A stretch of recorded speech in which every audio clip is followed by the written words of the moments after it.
Hello everybody. तो आज हम क्लास 9th साइंस का chapter 7 diversity in living organisms ये पढ़ने वाले हैं। ठीक है, तो चलिए पढ़ते हैं। क्या आपने कभी सोचा है कि हमारे चारों ओर कितने तरह के लाइफ फॉर्म्स पाए जाते हैं? सभी ऑर्गेनिजम्स एक दूसरे से किसी न किसी तरह से अलग हैं। आप अपने आप को और अपने एक फ्रेंड को ही ले लीजिए, एक दूसरे से अलग है ना? क्या दोनों की हाइट एक जैसी है? क्या आपकी नाक बिल्कुल आपके दोस्त की नाक जैसी दिखती है? क्या आपकी और आपके दोस्त की हथेली का शेप, आकार सेम है? अगर हम अपनी और अपने फ्रेंड की कंपैरिजन किसी बंदर से करें तो हम क्या देखेंगे? ऑब्वियसली से मुझे एक जोक याद आ गया, पहले वो बता देता हूँ। एक बार एक इंसान फॉरेस्ट गार्ड के इंटरव्यू के लिए जाता है, तो इंटरव्यू वाले उनसे पूछते हैं कि मान लीजिए कि आप जंगल में जा रहे हैं और सामने से शेर आ जाता है, तो फिर आप क्या करेंगे? तो जो इंटरव्यू के लिए आया था उसने कहा, सर ऑब्वियसली इसके बाद तो जो करना है वो शेर ही करेगा, मैं क्या करूँगा, राइट? सो ऑब्वियसली हम देखते हैं कि हम में और हमारे दोस्तों के बीच बंदर की कंपैरिजन में ज्यादा कॉमन यानी कि एक समानताएं हैं। लेकिन जब हम अपनी कंपैरिजन गाय और बंदर दोनों से करते हैं, तब हम देखते हैं कि गाय की कंपैरिजन में बंदर और हम में ज्यादा कॉमन यानी समानताएं हैं। एक्टिविटी 7.1 देखते हैं। हमने देसी और जर्सी गाय के बारे में सुना है। क्या एक देसी गाय जर्सी गाय जैसी दिखती है?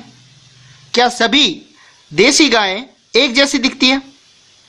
क्या हम देसी गायों के झुंड में जर्सी गाय को पहचान सकेंगे?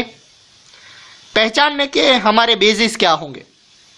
अब हम लोगों को तय करना है कि कौन से कैरेक्टराइटिक्स यानी कि लक्षण डिजायर्ड कैटेगरी को जीवों के लिए ज्यादा इंपॉर्टेंट है। इसके बाद में हम ये भी तय करेंगे कि किन कैरेक्टराइटिक्स को इग्नोर किया जा सकता है। अब अर्थ पर रहने वाले जीवों के डिफरेंट फॉर्म्स के बारे में सोचें। हम एक और जहां माइक्रोस्कोपिक बैक्टीरिया जिसकी साइज कुछ माइक्रोमीटर होती है, वहीं दूसरी ओर 30 मीटर लंबे ब्लू व्हेल या कैलिफोर्निया के 100 मीटर लंबे रेडवुड पेड़ भी पाए जाते हैं। कुछ पाइन ट्रीज हजारों सालों तक जिंदा रहते हैं, जबकि कुछ इंसेक्ट जैसे मॉस्किटोज कुछ ही दिनों में मर जाते हैं। तो कितना डिफरेंट है। Life also ranges colourless and even transparent worms to brightly coloured bird and flowered. इस तरह से भी उसमें भी लाइफ देखी जा सकती है, पाई जाती है। हमारे चारों ओर की इस बी वाइल्डरिंग वैरायटी यानी कि असीमित अनलिमिटेड को विकसित होने में लाखों साल का टाइम लगता है। इन सभी लिविंग ऑर्गेनिजम्स को जानने और समझने के लिए हमारे पास बहुत कम टाइम है, इसलिए इनके बारे में हम एक एक करके नहीं समझ सकते। इसकी जगह हम ऑर्गेनिजम्स की सिमिलरिटीज को पढ़ेंगे, जिससे हम इनको डिफरेंट क्लासेस में रख सकेंगे। फिर डिफरेंट ग्रुप्स और क्लासेस को भी पढ़ेंगे। लाइफ फॉर्म्स के इन डिफरेंस की पढ़ाई करने, रिलेवेंट ग्रुप्स बनाने में हमें यह डिसाइड करना होगा कि वो कौन से कैरेक्टराइटिक्स यानी कि लक्षण है जो ऑर्गेनिजम्स के मेन ब्रॉड ग्रुप्स पर डिपेंड होगा। इन ग्रुप्स में से सब ग्रुप्स यानी कि छोटे ग्रुप्स का निर्णय लेस इंपॉर्टेंट कैरेक्टराइटिक्स के आधार पर किया जाएगा। क्वेश्चन 1 है, हम ऑर्गेनिजम्स को क्लासिफाई क्यों करते हैं? सेकेंड है, अपने चारों ओर रहे लाइफ फॉर्म्स के वेरिएशन के 3 एग्जाम्पल बताइए। नेक्स्ट टॉपिक है 7.1 what is the basis of classification. Living things के ग्रुप्स के क्लासिफिकेशन की कोशिश प्राचीन टाइम से किया जाता रहा है।